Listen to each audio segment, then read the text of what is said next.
Bonjour peuple de Dieu, c'est le pasteur Jérémie, connu aussi sous le nom de pasteur Loïc.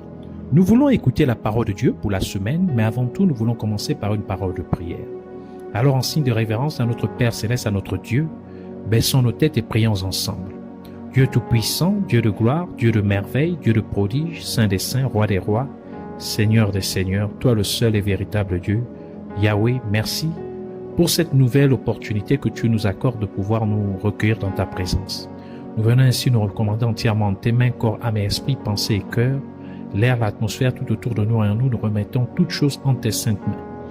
Et nous te prions de prendre le contrôle de tout, Seigneur, ces moments, et que tu étends ta main de miséricorde sur nous et que tu nous pardonnes pour tout ce que nous avons fait qui ne t'a pas honoré et glorifié. Nous nous humilions devant toi, implorons ta compassion, implorons ta miséricorde, te demandant de nous pardonner pour nos mauvaises attitudes, nos mauvaises intentions, nos mauvaises pensées, nos mauvais comportements, nos mauvais désirs, nos mauvaises actions. Pardonne-nous, Seigneur, et purifie-nous par ton eau de purification et par ton sang que tu as fait couler à la croix de Golgotha. Purge ainsi notre conscience de t'œuvre morte devenue utile afin que nous venions à te servir comme il se doit. Tu as dit dans ta parole que si nous confessons nos fautes, tu es juste et fidèle pour nous pardonner et nous laver de toute iniquité. Laisse qu'il en soit ainsi au nom de Jésus-Christ. Nous demandons que ton Esprit Saint soit au contrôle de tout, que tu puisses encore, Seigneur, nous entretenir durant ce moment. Ouvre nos cœurs, Seigneur, à recevoir ta parole, à te recevoir parce que tu es ta parole. Ainsi, grave-toi dans nos cœurs, afin que, Seigneur, chaque jour de nos vies, nous puissions vivre selon ta parole au nom de Jésus. Nous levons et nous nous opposons contre tous ceux qui se lèvent, qui s'opposent à la révélation de ta connaissance, à la révélation de ta parole, à la révélation de tes mystères contenus dans ta parole, qui soient liés, chassés, renvoyés dans les gouffres de l'enfer au nom de Jésus-Christ. Et nous proclamons que Jésus-Christ est Seigneur, à la gloire de Dieu le Père. Au nom de Jésus, nous avons ainsi prié. Amen. Alors, nous allons prendre notre passage principal des Saintes Écritures dans le livre de Exode, chapitre 14, versets 22 à 31. Nous lisons ainsi la parole de Dieu dans Exode, chapitre 14, versets 22 à 31, au nom de Jésus-Christ. Les enfants d'Israël entrèrent au milieu de la mer à sec, et les eaux formaient comme une muraille à leur droite et à leur gauche. Les Égyptiens les poursuivirent, et tous les chevaux de Pharaon, ses chars et ses cavaliers entrèrent après eux au milieu de la mer. Et à la veille du matin, l'Éternel, de la colonne de feu et de nuée, regarda le camp des Égyptiens et mit en désordre le camp des Égyptiens. Il ôta les roues de leurs chars et en rendit la marche difficile. Les Égyptiens dirent alors, fuyons devant Israël, car l'Éternel combat pour lui contre les Égyptiens. L'Éternel dit à Moïse, étends ta main sur la mer, et les eaux reviendront sur les Égyptiens, sur leurs chars et sur leurs cavaliers.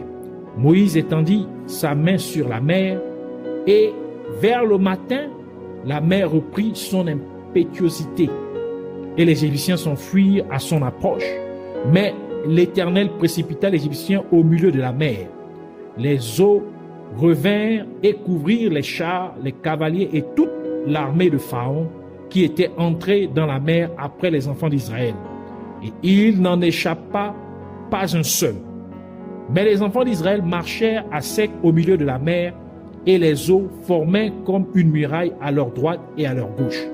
En ce jour, l'Éternel délivra Israël de la main des Égyptiens, et Israël vit sur le rivage de la mer les Égyptiens qui étaient morts. Israël vit la main puissante que l'Éternel avait dirigée contre les Égyptiens.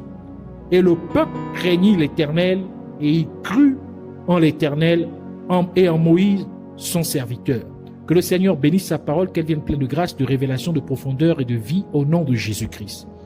Nous voulons continuer et conclure notre série d'enseignements sur la traversée de la mer Rouge, qui fait partie d'un grand ensemble d'enseignements sur « Laisse mon peuple partir ». Alors aujourd'hui, le Seigneur voudrait nous permettre de conclure ou clôturer cette série d'enseignements en parlant du chemin à travers la mer Rouge. Donc le titre de notre enseignement pour cette semaine est « Le chemin à travers la mer Rouge ». Dans notre passage principal des Saintes Écritures, nous voyons le peuple d'Israël entrer au milieu de la mer à pied sec. Car alors que Moïse suivait les instructions de Dieu en étendant sa verge sur la mer, Dieu fit souffler un vent d'Orient pour repousser les eaux de la mer, créant ainsi un chemin au milieu de la mer afin que le peuple d'Israël puisse traverser la mer à pied sec. Et la mer Rouge est large d'environ 355 km. Et pourtant, au milieu de cette vaste mer, Dieu a ouvert un chemin pour que le peuple d'Israël soit sauvé des Égyptiens. Et nous pouvons nous rappeler que la mer est une représentation des peuples, des nations, des multitudes et des langues. En d'autres termes, la mer Rouge est une représentation des peuples du monde. La mer Rouge représente le monde. Et l'Égypte, au temps de Moïse, était aussi une représentation du monde. Cela implique qu'au milieu du monde, Dieu a ouvert une voie pour que le peuple d'Israël puisse s'échapper du monde. Et le monde courait après le peuple d'Israël, car le monde ne voulait pas laisser partir le peuple d'Israël.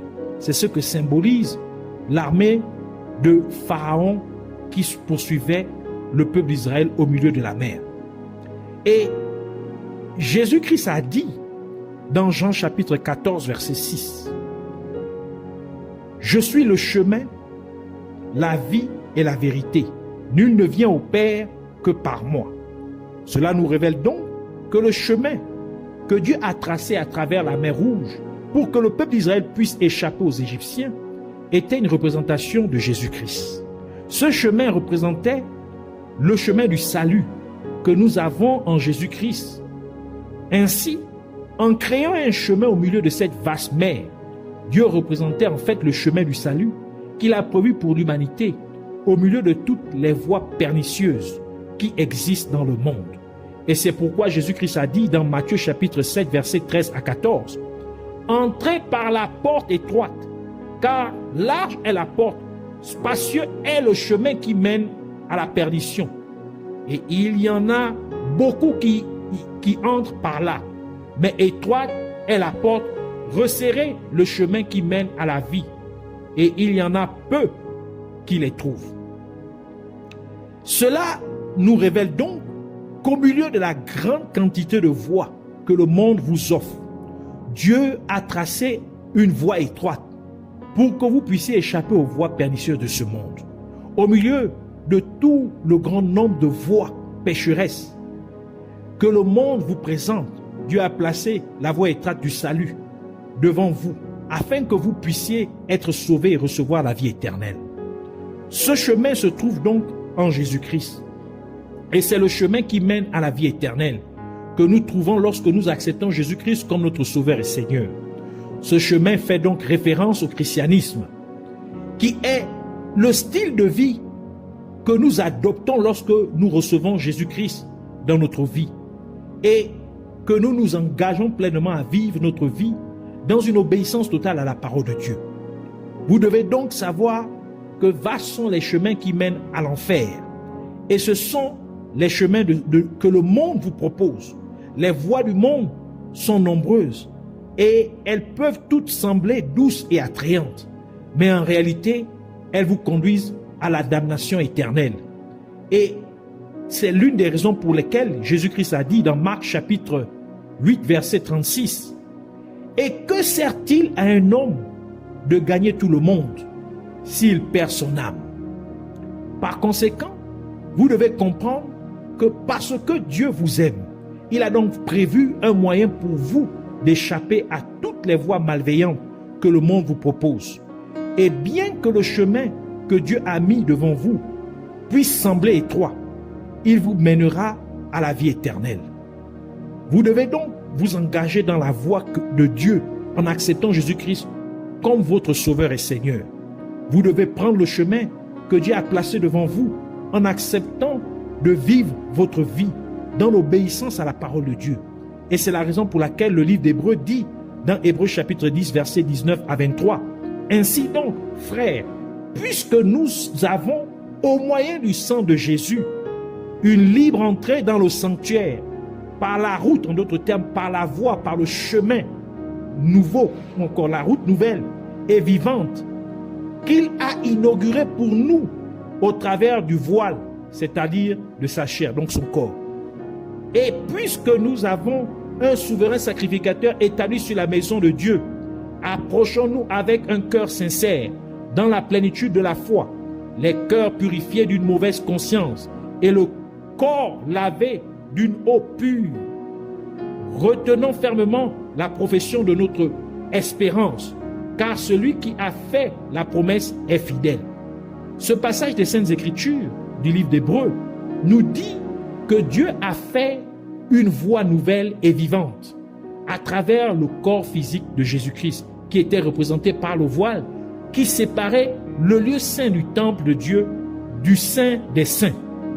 Ce voile séparait donc les hommes de Dieu, car c'était dans le saint des saints que se trouvait la présence de Dieu, telle qu'elle était représentée par l'arche de l'alliance de Dieu. Et nous pouvons nous rappeler que lorsque Jésus-Christ mourut en ayant son corps crucifié sur la croix, le voile du temple de Dieu s'est déchiré en deux, comme le détaille le livre de Matthieu, Matthieu chapitre 27, versets 50 à 51, qui dit « Jésus poussa de nouveau un grand cri et rendit l'esprit. Et voici, le voile du temple se déchira en deux, depuis le haut jusqu'en bas. La terre trembla, les rochers se fendirent. » Nous pouvons donc voir que de la même manière qu'un chemin fut ouvert lorsque la mer Rouge s'est divisée en deux, de même le chemin vers la présence de Dieu a également été rendu disponible lorsque le voile du temple de Dieu a été déchiré en deux lorsque Jésus-Christ mourut sur la croix. Et cela confirme donc que le chemin que Dieu a ouvert à travers la mer Rouge pour que le peuple d'Israël soit sauvé était en effet une représentation de la vie que nous devrions vivre lorsque nous acceptons Jésus-Christ comme notre Sauveur et Seigneur. Et c'est ce chemin que l'apôtre Paul a demandé à Timothée d'enseigner au peuple de Corinthe. Dans 1 Corinthiens, chapitre 4, verset 17, qui dit « Pour cela, je vous ai envoyé Timothée, qui est mon enfant bien-aimé et fidèle dans le Seigneur. Il vous rappellera quelles sont mes voies en Christ, quelle est la manière dont j'enseigne partout dans toutes les églises. » Nous devons donc enseigner aux gens la voie du Christ. Nous devons enseigner aux gens à vivre dans la nouveauté de vie en Jésus-Christ, en obéissant à la parole de Dieu. Et c'est pourquoi le livre de Proverbes dit, dans Proverbes chapitre 3 verset 6, « Reconnais-le dans toutes tes voies. » Donc reconnais Dieu dans toutes tes voies et il aplanira tes sentiers. Ainsi, lorsque vous vivez votre vie en Jésus-Christ en obéissant à la parole de Dieu, vous avez adopté la voie de la perfection. Comme le déclare le livre de Psaume, Psaume 18, verset 30 à 32, qui dit « Les voies de Dieu sont parfaites, la parole de l'Éternel est éprouvée. Il est un bouclier pour tous ceux qui se confient en lui. Car qui est Dieu si ce n'est l'Éternel? Qui est un rocher si ce n'est notre Dieu?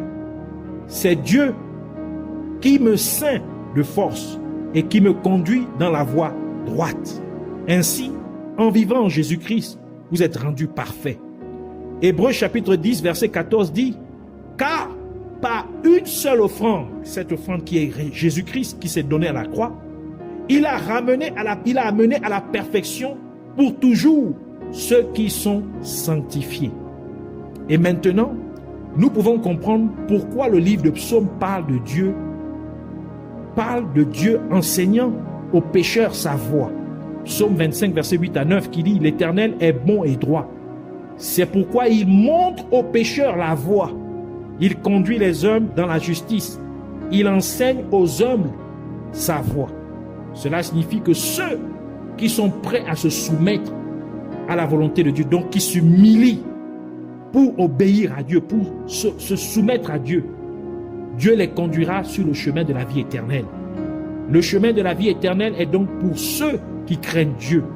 Il est pour ceux qui sont prêts à obéir à la parole de Dieu, comme mentionné dans le livre de Psaume, Psaume 128, verset 1, qui dit « Heureux tout homme qui craint l'Éternel, qui marche dans ses voies. » Psaume 119, verset 1, conclut en disant « Heureux ceux qui sont intègres dans leur voie, qui marchent selon la loi de l'Éternel. » Nous avons aussi remarqué que lorsque le peuple d'Israël suivait le chemin que Dieu avait tracé pour lui au milieu de la mer, les Égyptiens le suivaient également.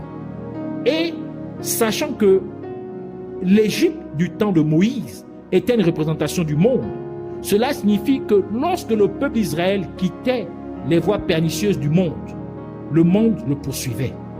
Et cela nous révèle donc que lorsque vous décidez d'abandonner les voies pécheresses du monde en acceptant Jésus-Christ comme votre sauveur et Seigneur, le monde n'est pas content. Et parce que le monde ne veut pas que vous cessiez de vivre selon ces voies pécheresses, le monde vous poursuivra donc avec des voies encore plus subtiles. En d'autres termes, le monde veut vous suivre même en Jésus-Christ. Par exemple, le monde vous dira que vous pouvez aller à l'église et avoir toujours des rapports sexuels avec une petite amie à côté. Vous pouvez aller à l'église, mais que vous pouvez toujours sacrifier une vache ou un animal pour vos ancêtres. Vous pouvez aller à l'église et lorsque vous êtes confronté à certaines situations, il est toujours acceptable que vous disiez un petit mensonge, car Dieu vous pardonnera. Vous pouvez aller à l'église, mais vous pouvez toujours écouter la musique mondaine, ainsi de suite. Ainsi, le monde ne veut pas vous laisser partir. C'est pourquoi il vous suit à l'intérieur de l'église avec des tenues sexy. Le monde ne veut pas vous laisser partir. Ainsi, votre petite amie n'est plus une non-croyante, mais c'est une des sœurs du groupe des chants de l'église. Le monde ne veut pas vous laisser partir. C'est pourquoi vous introduisez maintenant des styles de danse mondains à l'intérieur de l'église. Et cela est bien illustré par le fait que l'armée de Pharaon s'est également engagée sur la voie que Dieu avait tracée pour que le peuple d'Israël s'échappe d'Égypte.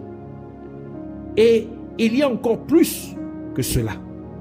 Car le fait que l'armée de Pharaon suivait le peuple d'Israël sur le chemin que Dieu avait tracé pour que le peuple d'Israël soit sauvé des Égyptiens, nous révèle aussi que parce que vous avez pris la décision de quitter les voies pécheresses du monde pour suivre Christ, Satan a maintenant déployé ses agents humains du royaume des ténèbres pour vous suivre en Christ.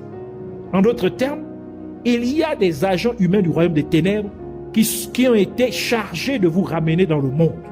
Par conséquent, ces agents humains du royaume des ténèbres prétendent être chrétiens comme vous. Mais en réalité, ils ne sont pas de vrais chrétiens. Ils viennent donc à l'église en prétendant servir Dieu. Mais leur véritable intention est de vous attirer à nouveau dans une vie de péché. Ainsi, ils se rapprochent de vous, prétendant être votre ami.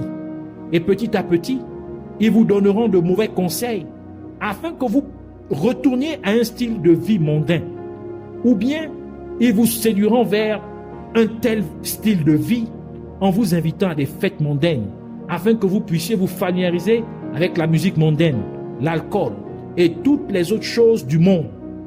Et plus vous vous y habituerez, plus vous retomberez dans un style de vie mondain pour vous retrouver de nouveau dans le monde, vivant une vie de péché. Et c'est pour cette raison que Dieu a mis en place le ministère de Dan pour neutraliser ces agents humains du royaume des ténèbres qui ont été chargés de la mission de ramener les chrétiens à un style de vie mondain. Et le but du ministère de Dan peut être décrit dans la signification du nom Dan, comme le livre de Genèse nous le dit dans Genèse chapitre 30, versets 4 à 6, qui dit « Et elle lui donna pour femme Bila, sa servante. Et Jacob alla vers elle. Bila devint enceinte et enfanta un fils à Jacob. Rachel dit, Dieu m'a rendu justice. Il a entendu ma voix et il m'a donné un fils. C'est pourquoi elle appela du nom de Dan. Le nom Dan signifie juge, car elle dit Dieu m'a rendu justice. Donc le nom Dan signifie juge. Ainsi Dan vient juger tel que Jacob a prophétisé à ses enfants dans Genèse chapitre 49 verset 16 à 18 qui dit Dan jugera son peuple comme l'une des tribus d'Israël. Dan sera un serpent sur le chemin, une vipère sur le sentier, mordant les talons du cheval pour que le cheval tombe à la renverse. J'espère en ton secours, ô Éternel.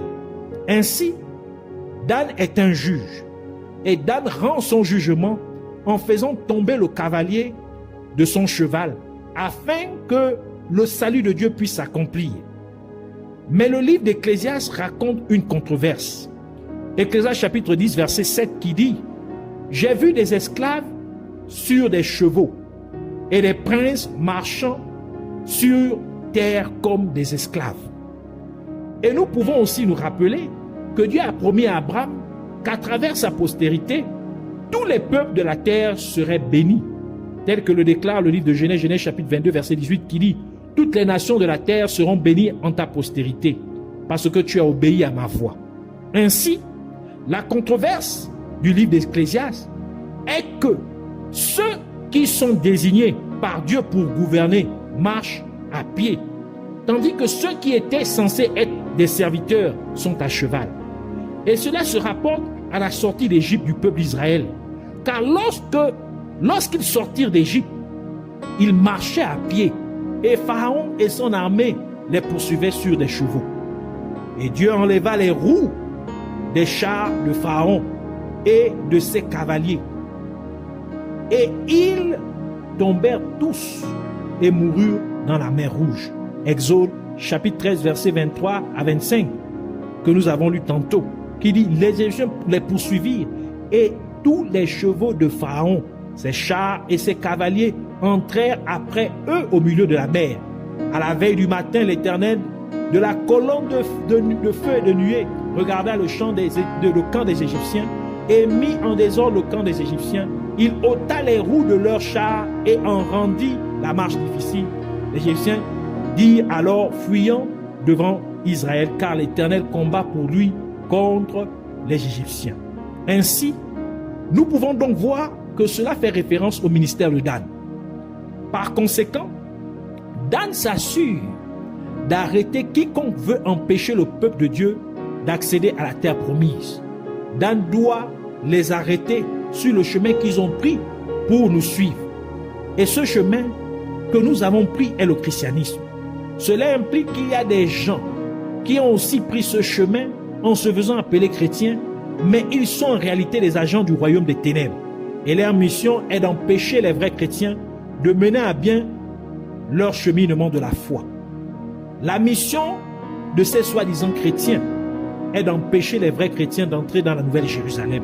Par conséquent, le rôle des Danites, donc ceux qui ont le ministère de Dan, est d'arrêter tous ces agents du royaume des ténèbres en les faisant tomber sur leur chemin qu'ils ont emprunté. Nous pouvons également noter que ce sont les eaux de la mer qui ont tué toute l'armée de Pharaon. En d'autres termes, le monde a enterré le monde. Et cela nous révèle donc qu'en tant que chrétien, vous devez laisser la vie mondaine aux gens du monde. En d'autres termes, laissez le monde enterrer le monde. Et c'est pourquoi Jésus-Christ a dit ce qui suit à l'une des personnes qui croyaient en lui, dans Matthieu chapitre 8, verset 22. Mais Jésus lui répondit, « Suis-moi et laisse les morts ensevelir leurs morts. » Par cette déclaration, Jésus-Christ implique que vous devez laisser ceux qui sont morts aux yeux de Dieu à cause de leur mode de vie dans le péché, donc leur mode de vie mondain. laissez-les enterrer ceux qui vivent dans le péché, donc ceux qui vivent selon les voies mondaines. Et c'est l'une des raisons pour lesquelles Jésus-Christ a réprimandé ceux qui ne voulaient pas croire en lui, en leur disant, dans Jean chapitre 8, verset 24, « C'est pourquoi je vous ai dit que vous mourrez dans vos péchés, car si vous ne croyez pas que je suis, que ce que je suis, vous mourrez dans le péché. » Il dit, « Car si vous ne croyez pas ce que je suis, vous mourrez dans vos péchés. » Luc chapitre 13, verset 3, Jésus conclut pour dire, « Non, je vous le dis, mais si vous ne vous repentez, vous périrez tous également. » Donc, laissez le monde enterrer le monde. Laissez les voies mondaines, laissez ceux qui sont dans le monde vivre selon les voies mondaines. Ainsi, nous voulons prier. Répète cette prière après moi en disant, « Je te remercie, Père glorieux, Sauveur merveilleux, Dieu tout-puissant, Yahweh, merci de m'avoir confié ces révélations de ta parole. Je te prie, Père céleste, et je te reconnais dans ma vie. Je reconnais la voie que tu as mise à ma disposition pour que je sois sauvé. J'accepte ainsi Jésus-Christ dans ma vie comme mon Sauveur et Seigneur, car Jésus-Christ est le chemin, la vérité et la vie. Ainsi, au milieu de toutes les voies pernicieuses du monde, je choisis de rester fidèle à mon Sauveur et Seigneur Jésus-Christ. Au milieu de toutes les voies séduisantes du monde, je choisis de demeurer fidèlement en mon Sauveur et Seigneur Jésus-Christ. Et je prie encore, Abba Père, afin que tu m'aides à te rester toujours loyal et fidèle, comme tu es fidèle dans toutes tes voies. Ainsi, garde-moi fidèle, quelles que soient les circonstances de la vie, au nom de Jésus-Christ. Et je prie aussi, Père Céleste, afin que tu actives le ministère des Danites dans ces derniers jours, où l'ennemi a déployé des agents humains du royaume des ténèbres dans l'Église, prétendant être chrétiens, mais ce sont des loups ravisseurs, déguisés en brebis. Par conséquent, au nom de Jésus-Christ, par le ministère des Danites, puisses-tu les faire tomber drastiquement sur cette voie du christianisme qu'ils ont empruntée pour nous suivre. Au nom de Jésus-Christ, qu'ils tombent donc de la même manière que tu as fait tomber Pharaon avec son armée sur la voie que tu avais mise à disposition pour le salut du peuple d'Israël, et qu'ils soient détruits par leur propre voie pernicieuse du monde, de la même manière que tu as fait détruire par la mer toute l'armée de Pharaon au nom de Jésus-Christ. Je te remercie et ton nom libérateur, Dieu redoutable, le seul et unique vrai Dieu, Yahweh. Merci d'avoir fait cela comme je te l'ai prié. Puisses-tu recevoir toute la gloire, l'honneur et la louange pour toujours et à jamais, au nom de Jésus-Christ. Amen.